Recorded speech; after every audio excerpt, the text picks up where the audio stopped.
Si nosotros creemos tener la verdad presente y ese componente no está presente, no hay verdad presente. Porque para Pedro la verdad presente no era lo que para nosotros es hoy. Porque ahí a mí me gustaría detenerme. Porque muchas veces decimos, recibimos el mensaje, tenemos la verdad. Pero ¿cuál es el mensaje? Muchas veces no sabemos cuál es la verdad. No haríamos mucho con el mensaje verdadero sin el testimonio correcto.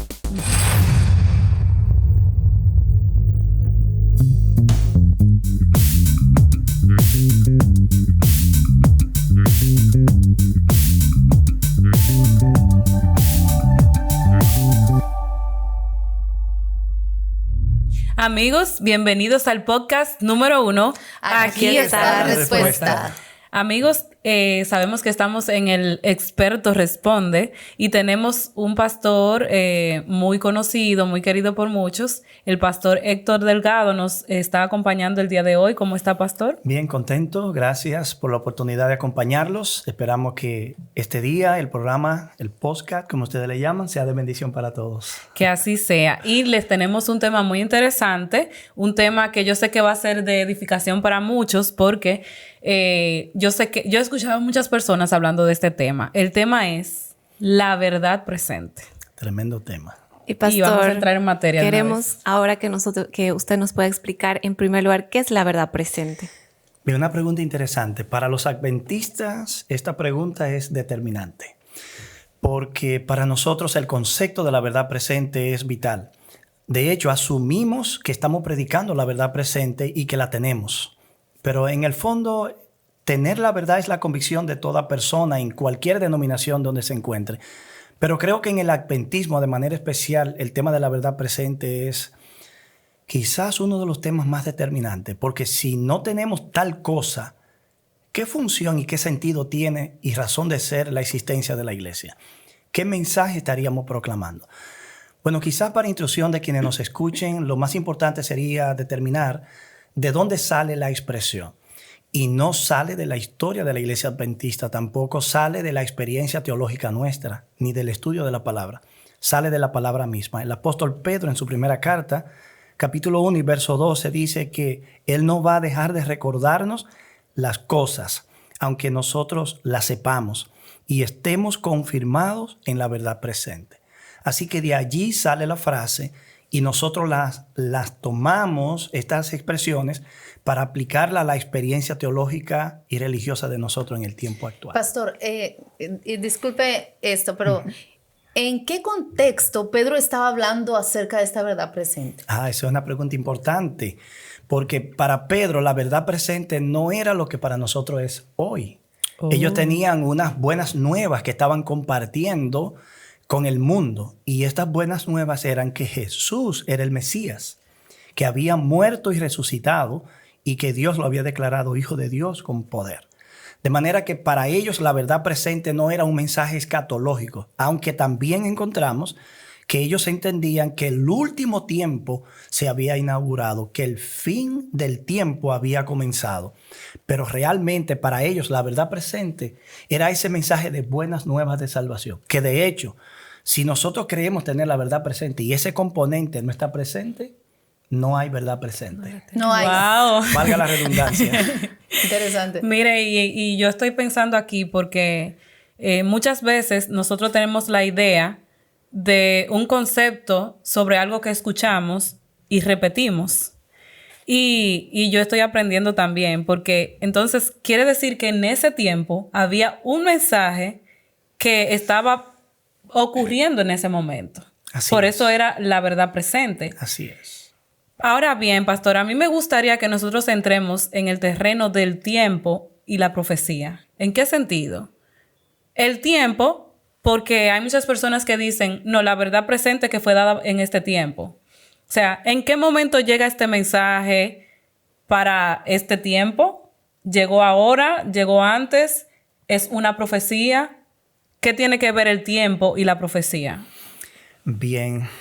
De hecho, definir el tiempo no siempre es fácil, ni los filósofos han podido hacerlo. Pero vamos a asumir el tiempo como la historia en el transcurso. Es evidente que Dios ha estado revelando su palabra. La Biblia no nos cayó del cielo como un paquete encuadernado como lo tenemos ahora. Correcto. Primero fue un libro después otro libro, y hubo un contexto histórico para cada cosa. De manera que Dios iba revelando gradualmente su verdad en cada etapa del tiempo, y esa verdad revelada también era parte de un contexto religioso, de un contexto social, político, geopolítico, del entorno histórico de la nación. De manera que por momentos, una verdad particular, por ejemplo, para Noé, no era la familia. Era que el mundo se iba a terminar por un diluvio. Pero eso no implica que Noé quizás no enfrentara situaciones familiares que resolver en el transcurso de la predicación. Exacto. Así que una verdad que se tiene, que puede ser que sea el foco o el centro mismo de la predicación, no niega que hayan otras verdades que interactúen. El tiempo transcurre, las profecías se cumplen, pero también en el tiempo las profecías son recibidas, dadas y pronunciadas. Se supone que cuando una profecía se cumple, el pueblo de Dios debe entender que se está cumpliendo. Pero aquí tenemos un desafío, chicas. ¿Y saben cuál es? Aquello que Jesús dijo. Yo le digo esto ahora a ustedes de antemano, para cuando ocurra ustedes sepan que yo se lo dije. Significa eso que hay profecías que se cumplirán, que yo ni siquiera me estaré dando cuenta que se están cumpliendo. Pero sí hay profecías que Dios revela abiertamente y contienen elementos de verdad propios para ese momento de la historia. No para anular otras verdades, sino para complementarla, para expandir el mensaje de Dios. Así que tiempo y profecía van de la mano. Historia, tiempo y profecía se conjugan para formar un mensaje, para traer a la existencia a un pueblo. Dios siempre ha tenido hijos fieles. De pronto parece que solo Noé y 8 personas se salvaron, ¿no?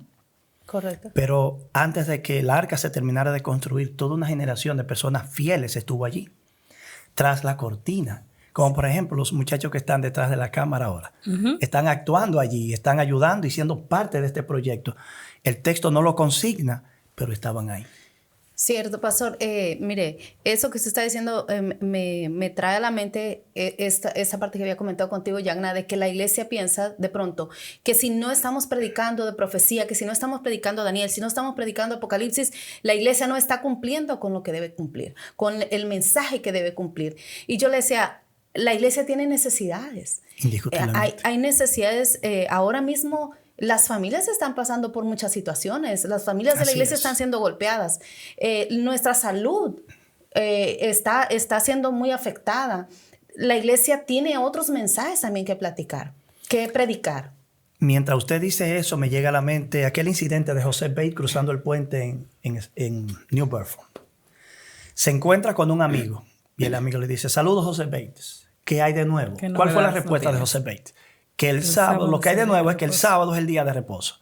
Y eso convirtió a ese señor en un observador del sábado. Pero si tú te encontraras con un amigo hoy en la universidad, un joven de los de hoy, y te pregunta, ¿qué hay de nuevo? Y tú le respondes, bueno, lo nuevo es que el sábado es el día de reposo. ¿Tú crees que tú le estás diciendo algo? Nuevo, ¿no? Puede que, obvio, le está diciendo algo, pero es muy probable que él, entendiendo que la religión no tiene mucha relevancia, que no necesita de religión para vivir su vida, para realizarse, quizás tú no debas hablar del sábado de primera entrada con él. ¿Cómo? Tú debes pensar quizás en un diálogo abierto sobre el secularismo, la teoría evolucionista, que se supone que nosotros como cristianos mínimo debemos tener un conocimiento básico necesario para poder interactuar. Vamos a ver. ¿Y de salud, pastor? Sí, también. Porque ahora la gente está muy de moda eso de la salud, de que hay mucha gente que incluso... El veganismo. Exactamente. O sea, que hay muchos temas por los que yo puedo atraer a la gente y no precisamente tiene que ser profecía. Y de hecho, hablando de verdad presente, se entiende que el mensaje de salud es el brazo derecho del mensaje del tercer ángel. Así es. ¿Significa eso que hay personas que tienen ya el brazo derecho del mensaje de Dios para este tiempo? Las cosas no son así tan fácil. Miren, hay una cita que me gustaría compartir con ustedes. Está en Primeros Escritos, página 59. Y esta cita yo recuerdo que alguien me la mencionó en un caso y me dijo, mire, eso es lo que nosotros debemos predicar. Usted no puede estar hablando de otras cosas. Concéntrese en eso. La cita yo la leí, pero volví a ello otra vez y trato de entenderla. Página 59 dice, son muchas las preciosas verdades que contiene la palabra de Dios, pero es la verdad presente lo que el rebaño necesita. he visto el peligro que existe en que los mensajeros se desvíen de los puntos importantes de la verdad presente para esparcirse en temas que no tienden a unir el rebaño ni a santificar el alma. Miren los temas. Pero los temas del santuario, en relación con los 2300 días, los mandamientos de Dios y la fe de Jesús, son perfectamente adecuados para explicar el movimiento adventista pasado y cuál es nuestra posición actual. Y yo me detengo y digo, ¿son esos los temas de los cuales solamente yo debo hablar? No, ella no está diciendo eso. Ella está diciendo que esos temas son oportunos para decirle a una persona, mira, esto fue lo que pasó. Y fue aquí donde Miller erró. Fue aquí donde los adventistas entendieron. Pero no está diciendo que es lo único que hay que presentar. Miren, por ejemplo, en Joya de los Testimonios 3, página 327, el tomo 6, dice, Testimonio para la Iglesia. La verdad presente se encuentra en la obra por salud. El concepto evoluciona. Interesante. Ahora Sale incluye otro aspecto. Posteriormente, en el contexto de 1888, el tema era justificación por la fe. Justificación por la fe. Justificación por la fe. Algunos adventistas, obvio, de línea tradicional, dijeron, le escribieron una carta a Elena White y le dijeron, hermana, realmente el mensaje de la justificación por la fe es el mensaje del tercer ángel. En otras palabras, ¿es eso lo que nosotros solamente vamos a estar hablando todo el tiempo? ¿Dónde queda el tema de los mandamientos? ¿Dónde queda el tema de la marca de la bestia? ¿Saben lo que ella le respondió? Ese es el mensaje del tercer ángel. Es que nosotros de pronto leemos y no entendemos y vemos cosas y nos parecemos a ese joven a quien Jesús le sanó la vista. ¿Tú ves? Y él le dijo, sí, veo a los hombres como árboles que caminan.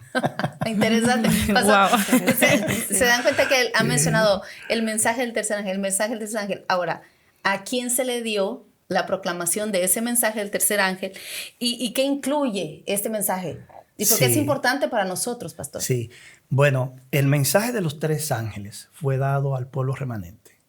Apocalipsis capítulo 12, verso 17 habla de un resto que queda de la mujer como algo que quedó del fragor de la batalla de los siglos pasados.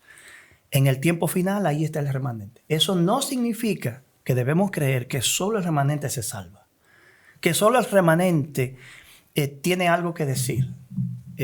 Claro que el remanente tiene un mensaje que en su momento será decisivo, pero mientras ese momento llega, Dios no solamente tiene el remanente en la tierra, Dios utiliza todo lo que es de verdad en este mundo. Hay una premisa apologética que dice, toda verdad es verdad de Dios. Por lo tanto, todo el que dice una verdad está diciendo algo que Dios ha dicho. Claro, el remanente tiene su parte dentro de, y representa una entidad, un cuerpo de creyentes que tendrá algo decisivo que decir en un momento crítico. Ahora bien, Dios le dio este mensaje a ellos, pero no para que se crean como los judíos, que solo ellos y nadie más, sino para que sean incluyentes en el programa de salvación divina. Serían entonces, pastor, los encargados de recibir el mensaje. Así es. De digerir el mensaje, porque ahí a mí me gustaría detenerme, porque muchas veces decimos, recibimos el mensaje, tenemos la verdad, pero ¿cuál es el mensaje? Muchas veces no sabemos cuál es la verdad y hablamos afuera sobre lo que no conocemos y en realidad no estamos haciendo lo que deberíamos de hacer. Así es. Bueno, miren, no haríamos mucho con el mensaje verdadero sin el testimonio correcto. Así que decir que somos el remanente es quizás el privilegio de la frase. Pero cuando hablamos de la responsabilidad de que la frase entraña, lo que implica. O vivir como el remanente. Vivir como el remanente. Es increíble que muchas personas hoy se toman más en serio la alimentación que nosotros mismos. Es cierto. Eso sí. Es difícil. Piensen solo en eso. Cierto. O de pronto puedo pensar, una amiga me hablaba los otros días, tú sabes que iglesias enteras se van a perder. No, yo antes mejor me voy y soy de esa parte del remanente, pensando que el remanente es un grupo de la iglesia que se va a salir y va a dejar la iglesia. De pronto, mucha gente piensa eso, pastor. Así es. ¿Y será correcto pensar así? Se lo voy a ilustrar con una experiencia que tuve con un pastor amigo que fue aspirante al ministerio en nuestra iglesia, pero en su momento se desesperó. Miren, aspirar al ministerio requiere paciencia. Estar en el ministerio requiere paciencia. Si tú no tienes esa paciencia, búscate otra cosa. Él se desesperó y formó un grupo aparte. Se llamó él mismo. Se llamó él mismo. Luego me dijo, Dios me llamó a mí y en ese llamado, miren, yo no sé si ustedes escucharon mi estómago, ¿eh? ¿Escucharon mi estómago? Yo creo que él quería predicar también. Ok, pues miren, él me dijo, y ahora yo estoy en un grupo y todo nos está yendo súper bien y las cosas no están como tan encajonadas. Y yo le dije, ¿y cuántos son ustedes? Y él me dijo, bueno, somos como 30 y pico. Y dije, bueno, pues disfruta el tiempo, porque cuando ustedes sean 200 y 300, yo te voy a asegurar que la estructura que tú tienes ahora no te va a servir para nada. No te va a funcionar. Ser parte del remanente no es ser contra organización, porque la organización garantiza. Dígalo duro. Ser parte del remanente no garantiza la organización. De hecho, el remanente original adventista, cuando arrancó, enfrentó muchos problemas por no estar organizado. Pastor, una se perdían pregunta. propiedades, se perdían iglesias, pero la organización misma trajo que el orden y la seguridad para muchas cosas. ¿Usted cree que podríamos hablar, aunque sea una pizquita, sobre la organización? Porque yo sé que hay muchos pensamientos cerrados en el pueblo de Dios con asunto de la organización, porque entendemos que una persona es la organización y el fallo de una persona es el fallo de toda la organización. ¿De dónde viene esa palabra, pastor, organización? ¿A quién se le ocurrió? ¿Fue alguien, a un humano? ¿Cómo? Miren, Jaime White es el arquitecto de la estructura organizacional de nuestra iglesia. No quiere decir que la conformó tal cual la tenemos ahora. El tiempo ha producido cambios, pero el fundamento todavía está puesto. Lo cierto es que ante los desafíos que la iglesia estaba enfrentando por no estar organizada, un movimiento organizado, estaba experimentando muchas pérdidas. Cualquiera decía, esto es mío, y ya era de ellos. Entonces, ¿y dónde quedó el esfuerzo de todos? Sí. Lo que otros también pusieron. De manera que hubo que crear garantías, y las garantías venían solo a través de la organización. Correcto. Los pioneros, radicales algunos, en algunos pensamientos decían, si nos organizamos, nos volvemos Babilonia. Pero lo cierto es que la organización nos salvó de ser Babilonia, de la Babilonia en la que estábamos experimentando muchas pérdidas.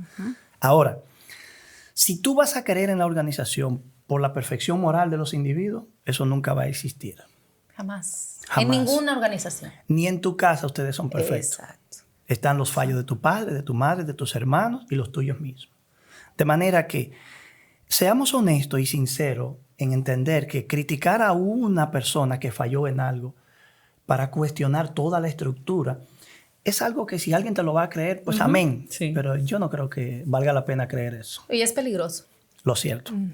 Pastor, entonces yo quisiera llegar, esa pregunta que le hice, se la hice con un sentido específico. Hubo intención. ¿Usted entiende que este mensaje, esta verdad que nosotros hemos recibido, ameritaba una organización para ser llevado como el Señor quiere que sea llevado? No necesariamente.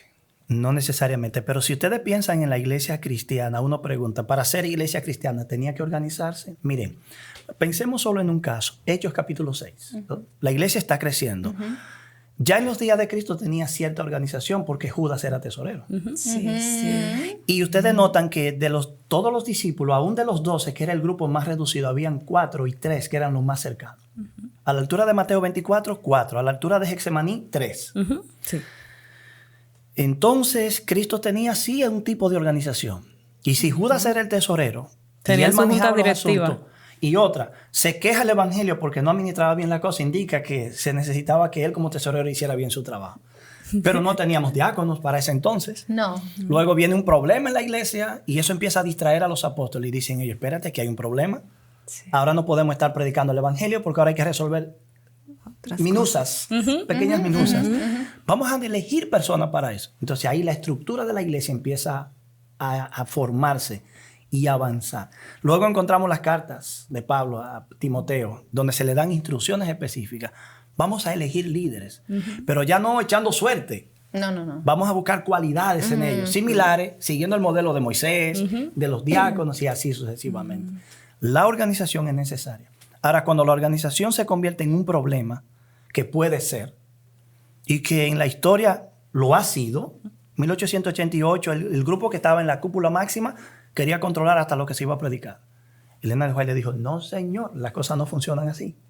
Cuando tenemos esos casos, hay canales y medios para pelear esas batallas. Pero salir huyendo o escaparnos, no. Podemos decir que los extremos también son malos, ¿no?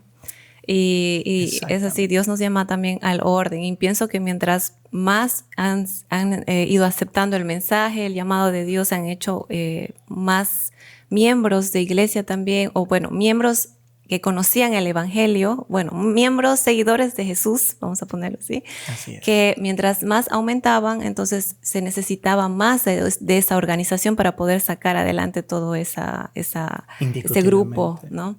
Que estaba predicando. La organización siempre será algo útil.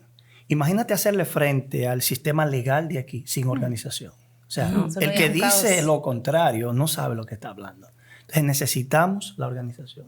Lo que necesitamos es que la organización esté a tono con la voluntad de Dios. Sí, y para eso se requieren hombres y mujeres que estén dispuestos a hacer la diferencia. Y también yo pienso que facilita lo que es el trabajo de llevar el mensaje, que es una gran responsabilidad. Muchas personas no entienden que esto es una responsabilidad. No es un privilegio que nosotros tenemos de decir, oh, yo estoy aquí porque yo soy la que tengo la verdad y el Señor fue el que me eligió a mí. Sí. Eso no es un privilegio para nosotros estarnos vanagloriando, sino es un compromiso de nosotros podernos organizar, involucrarnos en lo que es el mensaje, conocer el mensaje, estudiar el mensaje para poderlo llevar a otros. Así es. Y eso es a veces lo que se proyecta, ¿no? Lo que a veces como adventistas se puede proyectar erróneamente a otras personas de afuera. Pero en realidad lo que Dios quiere, como dice, es a través de un grupo poder compartir toda esa luz que Dios ha confiado a un grupo, pero es para todos, ¿no? Entonces, pastor, volviendo al tema de que de todo lo que usted nos decía conforme al respecto de la verdad presente, ¿se podría decir que la iglesia está predicando la verdad presente? Mira, esa respuesta puede variar dependiendo cómo yo percibo las cosas. Perdón. Si yo soy el tipo de pastor quejón, que vive quejándose de todo y que tiene muchos prejuicios no resueltos y que vive proyectando o transmitiéndole a los demás todas mis frustraciones en la obra, que a todos nos pasa, es probable que yo diga no lo está predicando, pero estoy mintiendo. Yo recuerdo que en New York, cuando inició la pandemia, un servidor, el pastor Ferreira y Andrés Reyes, otro pastor, iniciamos las transmisiones. Y la gente empezó a recibir primero lo que nosotros hicimos desde la conferencia de Nueva York. Pues, nuestra conferencia se destacó entre todas las conferencias, incluso por el trabajo que se hizo, con el respeto de todas las conferencias que podrán escuchar. Pero lo cierto es que se hizo un trabajo. Mira, mi hermana, eruditos que tú te imaginabas con escucharlo un día, de pronto te estaban hablando gratuitamente a través de las redes. Cierto. Hay personas que pueden decir que en 3 meses crecieron más que en todos los años que tenían en la iglesia. Si hubo algo de lo que se habló fue de profecías, porque el tiempo como que atraía ese sabor. Y a mí, yo me encontré con personas que dijeron, aquí hay que predicar el evangelio y la profecía y el tiempo del fin. Yo le dije, pero ¿y qué es lo que tú has estado escuchando, mía? ¿Dónde tú has estado metido? Conéctate a las redes y date cuenta que está ocurriendo. Puede haber un desbalance de iglesias. Primero, iglesias que solo hablen tanto de profecía que descuiden otras cosas. Pero también iglesias que descuiden las profecías y necesiten un balance. Si tú estás en un territorio donde ese desbalance existe, entonces usa los canales y habla con tu pastor. Si tu pastor no escucha, habla con su coordinador. Si no te escucha, habla con el secretario de la conferencia. Si no te escucha, bien, ya tú hiciste tu parte. Predica tú. Amén. Predica tú. Porque al final de cuentas, pastor, ¿quién es la iglesia? Nosotros. Así Yo es. soy la iglesia. Y eso me da un mensaje a mí. Y es lo mismo que hemos venido diciendo. Oh, yo no puedo predicar porque yo no conozco. Pero ese es nuestro trabajo también. Nada más no es el trabajo de los pastores que estudian la Biblia. Nosotros también tenemos que estudiar porque el Señor a nosotros nos dio la libertad de nosotros poder estudiar la Biblia, pedir al Espíritu Santo, y el mismo Espíritu Santo que le habla a los pastores y a los laicos nos habla a nosotros también y nos revela a nosotros también. Correcto. Reconocer nuestras limitaciones. Por ejemplo, un pastor amigo me llamó un día y me dijo, mira, Delgado, yo sé que tú dominas un poco las profecías. A mí ese tema no me fascina. Pero yo quiero invitarte a mi iglesia. Exacto. Es ese balance delicado que nosotros necesitamos. Entender nuestras limitaciones y saber complementar. Yo hay pastores que lo invito a hablar de temas específicos. ¿Por qué? Porque no son muy fuertes. Por lo tanto, hay que abrirle espacio a ellos. Pero para eso están los recursos en la iglesia y qué maravilla que haya tanta diversidad y que haya gente, por ejemplo, que se especialice en diferentes temas, áreas. en diferentes áreas, para que entonces la iglesia pueda ser fortalecida, pueda ser educada en todos los temas que son necesarios, no solamente profecía, sino también hablar de salud, hablar de educación, hablar, de familia, que es tan Así importante. es. Bueno, voy a compartir un testimonio con ustedes de algo que me pasó en New York. Esta persona era médico en mi país, vino aquí, conoció a alguien, se casó. Esta persona es una aficionada de las profecías. La doctora, mujer al fin, con su delicadeza propia de mujer, lee su devocional, lee la Biblia y sí, ha leído El conflicto de los siglos, pero no es con lo que hace el devocional. Pero el esposo quería solo El conflicto de los siglos en el devocional. Y finalmente ese hogar terminó destruyéndose. Wow. Aquí viene algo triste ahora. Los maltratos terminaron ese hogar de muchas maneras. Miren, esa frasecita de que la verdad presente no se está predicando, que es lo que hay que predicar, esconde muchas cosas a veces. La verdad presente requiere un carácter, si no es ninguna verdad. Requiere un carácter. El carácter es lo que mantiene de pie el liderazgo, no es el conocimiento. Todo será destruido si no hay carácter, y rápido. Pero cuando el carácter se tiene, es decir, la semejanza con Dios, tú podrás no ser el gran exponente, pero tú serás una influencia poderosa en la mano de Dios. Amén. Mantengamos Amén. el balance. Amén. Bueno, amigos, yo sé que hemos aprendido bastante con este tema. Pastor, muchas gracias por Gracias a acompañarnos. ustedes. Esperamos que se repita. Sí. Recuerden seguir en nuestras redes sociales, van a aparecer por aquí. Dios le bendiga. Acuérdense compartir esta información, no se quede con ella. Bye, bye. Bye. Bye, bye. Hasta la próxima.